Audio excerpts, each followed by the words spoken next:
Okay, let's take a look at creating a blueprint for triggering something to happen in a virtual production set. So as it turns out, it's actually pretty easy to do. First, we're going to need to set up a hotkey. I'm going to make a box be visible and invisible, and I'm going to make a light turn on slowly and turn off slowly. And we're going to start with something like that. So first off, we're going to need a hotkey. So I'm just going to go up to Edit and go to Project Settings. Down here, we're going to find inputs, and inputs we're going to use action mappings. So axis mappings was when, move character forward, you hold it down and it's going to move the character sort of thing. So it's always inputting. Action mappings happen once. Now, if you notice, it says these are deprecated, don't use them anymore. So they still work. There's a new system. I haven't figured out. It's way more complicated. And at some point, I need to go through and figure out. But this works perfectly well for what we need. So I'm going to say action mappings. And I'm going to give this, a new, some sort of, new name, and I'm going to call it, make visible. Let's say, something we can find. That's for sure. I'm going to click on the keyboard. I'm going to hit V, so it puts it in, and we've got our action mapping in. Back to our level here. And I'm going to create a new blueprint. So right click blueprint class. We're going to go with an actor blueprint. Um, and we're going to call this BP, make visible or whatever you need, or I don't care what it is. So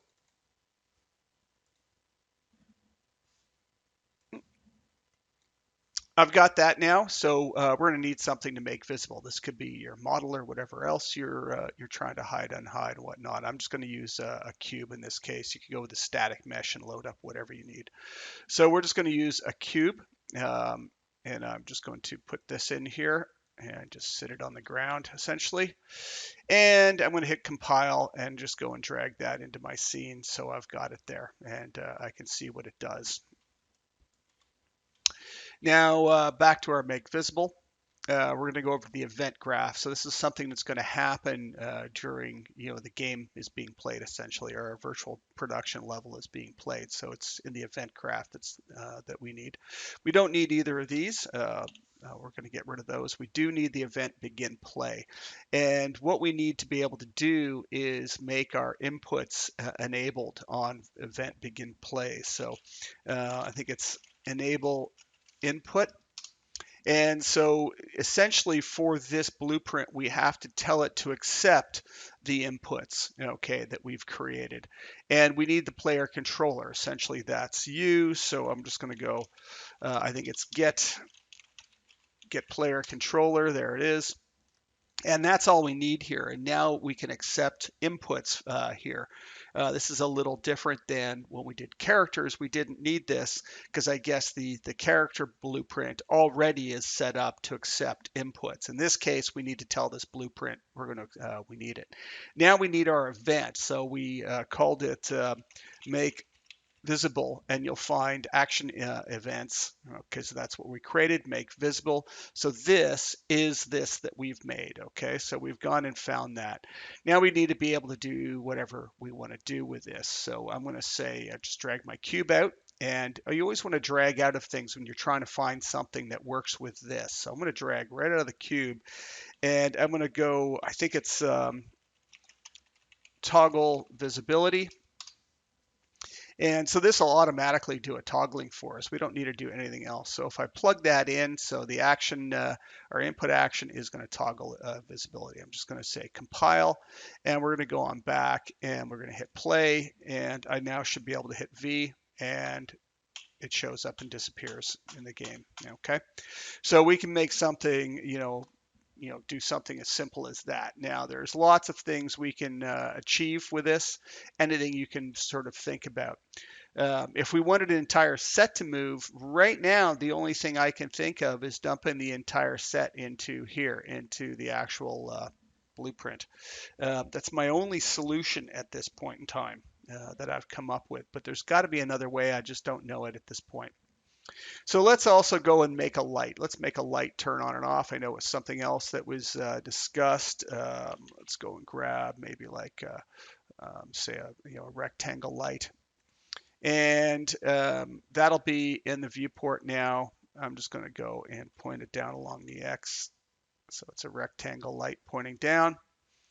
And it'll have this, default intensity, whatever it is, whatever we decide we want to have it. But let's do two things. Let's drive this default intensity from the blueprint. So when it's in the scene, you can determine what that light intensity is going to be. So we're going to need that anyways. So I'm going to say, new variable with a plus sign, light intensity. And that's not going to be a Boolean because that's an on-off. It's going to be a float. So it's going to be a value, with a point value, 2.3, 5,446.4. I want to make it visible so it shows up for us. Okay. And back over to our event, and now we can set the light intensity to begin with. So we're going to need the light in the scene, and we're going to say set intensity. And again, if you notice, I dragged out of the light because there's probably a lot of set intensities for all sorts of different things.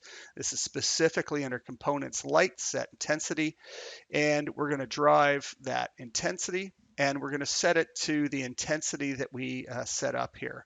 Now we want to be able to set a default value on this. Right now it'll just be 0, and you can see please compile the blueprint to set. So compile, and I'm going to set it at 10,000, I don't know, or something like that, whatever, as a default. So as soon as the game starts playing, it's going to set the intensity right away. Now, if you want to be able to do that in your viewport, we're going to need to go over to the construction script. So we should just be able to grab, this right here, because we don't need this part.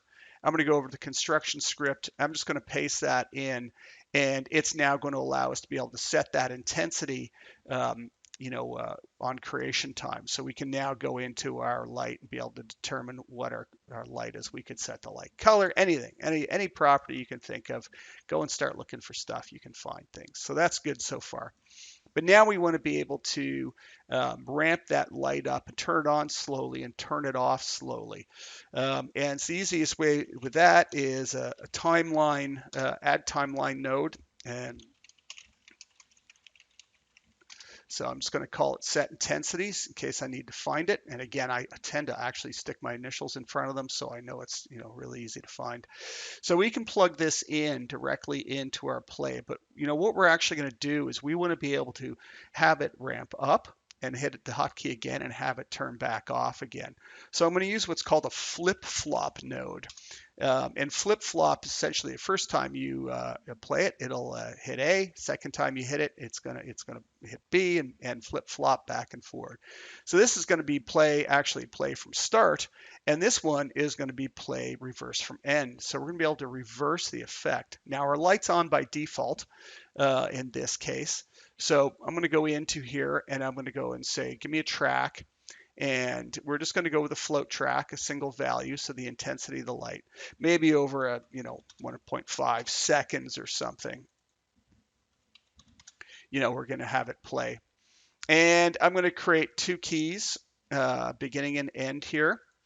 And so the first one, because we need to ramp it down, is going to start at a value of 1. So times 0 and value 1. So we're going to keep this between a value of 0 and 1, essentially. The idea being is we're going to use this as a multiplier to our light intensity value.